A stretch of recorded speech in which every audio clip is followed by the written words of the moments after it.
Hi guys, it's Janet Wakeland with remarkablycreated.com.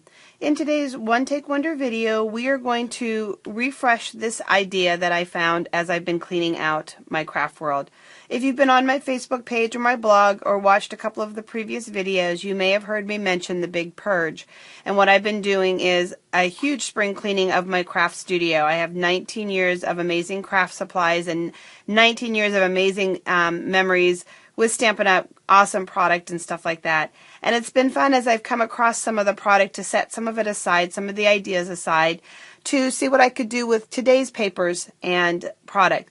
We're always looking for new ideas, but I love the saying that everything old is new again. So just as in fashion, some ideas come back around, I thought we would do that with a whole bunch of ideas that I've been finding and putting in a box with paper crafting. So this sweet little box is one of them, and of course Easter is just around the corner, and so it would be great with a handle on it for Easter. We've got lots of showers coming, appreciation events. This is the time of the year where you'll see teacher appreciations, you'll see sport banquets. A lot of times this is the time when in scouting, the Scouts Bridge and things like that. So lots of possibilities with this cute little basket. I love it because you can get 4 baskets from one sheet of 12 by 12 cardstock. And what you're going to do is you're going to start with a piece of cardstock that is 6 by 6 inches. And then you will need your trimming tool. A little tip for you, if you can see these here. I like to mark mine with S&C. Stampin' Up's trimmer is large enough that you can put a full sheet of 12 by 12 cardstock in it and push your blades up and out of the way. You don't have to constantly be changing blades in and out. You can keep both your cutting and scoring blade on the trimmer at all times. So I like to mark them with S&C so we don't have any accidental mistakes. And what we're going to do is we're simply going to score at the 2-inch mark. And we'll slide it over to the 4-inch mark. So really we're just, 2 inches and 2 inches. So 2, 2, 2. We'll turn it 1 rotation, and then we'll score it again as well. And come over here to 4. And so what we'll end up with is 9 2-inch squares. And then you just want to work your creases. Having a bone folder handy to do that would be nice. Obviously I don't have mine handy. So we'll just score those a few times. And then we're going to go ahead and we'll take our scissors and we're just going to cut in on the middle section. Just like that. You don't want to cut any further than the first 2-inch mark. We'll turn it around and do the same thing on the other side. Just like that. And then one of the things that's a nice touch, you can obviously leave them square, but is to take the corner rounder and to round the outside corners. Just like that. And one more corner here. Okay, so we've got our rounded corners.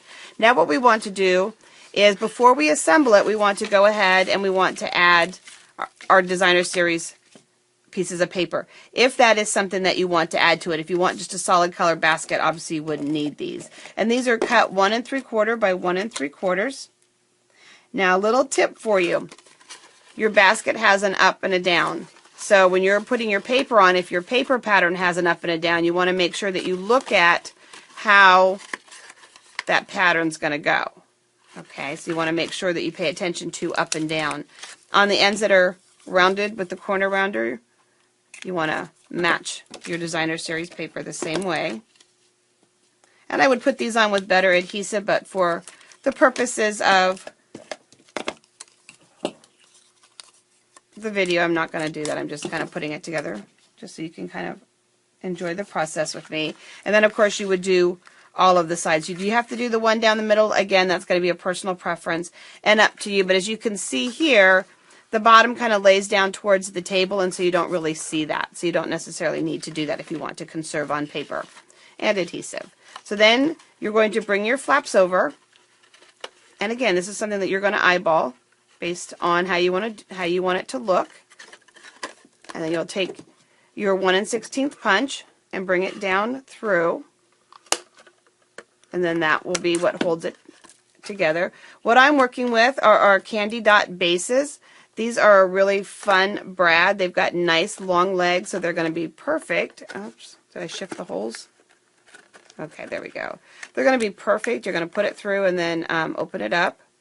But they're going to be perfect for you to add either a little rhinestone or a little pearl, or again, they're called our candy dot bases because they're designed to work with our candy dots. And here I have some of our neutral candy dots, and I'm just going to go ahead and I want the one that looks like Sahara sand. Okay, maybe we'll get it. There we go. That's the one that I want that matches the cardstock. And then you can just add that nice little touch into the center with the color.